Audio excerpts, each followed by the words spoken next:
Interior Design Show is a highlight of every new year. It's open to the public on the weekend, and today we want to give you a bit of a sneak peek of some of the eco-friendly design that you're going to see there. So please welcome one of IDS's keynote speakers, our very own Brian Gluckstein. Of course, come and give me a hug. Come and give me a hug. Happy New Year. Happy New Year. So eco-friendly, we know that this is a huge theme. I mean, everywhere. It's in our food, it's in our decor, it's in our fashion. So you've brought some great pieces for us. Yes, it's sort of beyond a trend. Now it is the fact of life and getting manufacturers to incorporate better production and packaging and things like that. Yeah. So we've got some artists that, and some small and some large manufacturers that have done some great things. So this is from Danna Core. And it looks like, doesn't look like a piece of wood that's been cut in half, but actually it's newspaper. That she's cut strips of newspaper and made circles and circles and circles and adhered it together, and then she's painted over it. She did this faux wood grain. I have to touch this. Yeah.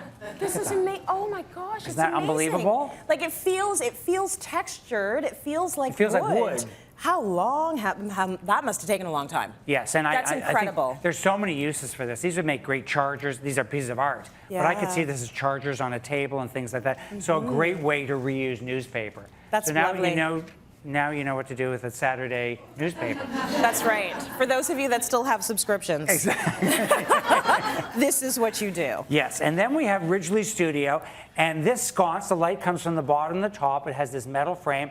I don't know if you realize what those are. Those are the skewers you get from, you know, your chicken skewers on your salad. Yeah. That's what those are, those bamboo skewers. That's great. So that's a great idea, natural material, reused materials. That's nice. Very sustainable, anything that's bamboo, but I like the fact that they've been reimagined for a sconce. Very. And then we've got this light by Hauser. This is an outdoor light. This one? Yes, and you can see it's got a solar panel on the top. Yeah. So it doesn't need any electricity. So if you use that at night, in your garden, you can use that, or even charge it outside, use it inside. Great light for, or you can plug it in also and charge it also, but why do that when the sun is free? That's right. I don't even know why we don't use more solar energy. I mean, the sun is such, and I think we're probably going to be going down that road, but it's such a beautiful, I feel like it's so contemporary looking, and we don't see that a lot when it comes to eco-friendly, so that's You're starting to see that in some parts of the United States. You're starting to see California, Arizona. It's going to be mandated that houses have to have solar panels on them. Some jurisdictions do, especially in areas that get a lot of sun. Makes sense. It does make sense. Yeah. Harness the energy. And then we have Cody James Norman, and this is recycled plastic. Quite unbelievable. Almost feels like glass. Yes. Isn't that quite unbelievable? Okay, so is this an object of art? Is this something that is functional? I would say it's a piece of art, but I mean, you could use it for fruit and put things in it like that. I wouldn't use soup in it. Maybe not soup. But I think an apple could work.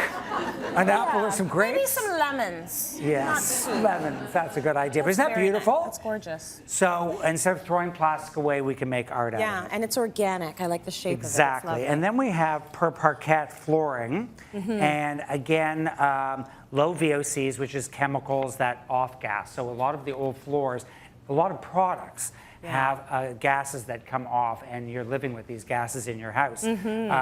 So you want floors that don't off-gas, no formaldehyde in them, things like that. They use an oil, a UV oil on it, as opposed to urethanes, which is a, you know, there's different. We're using floors differently. Pre-finished floors are the trend nowadays. It used to be pre-finished floors were sort of cheap, and they didn't look so good. They look so fake. They look shiny. They used to look all shiny. Yeah, they look very synthetic. Now pre-finished floors look fantastic. They look amazing. Fast to install.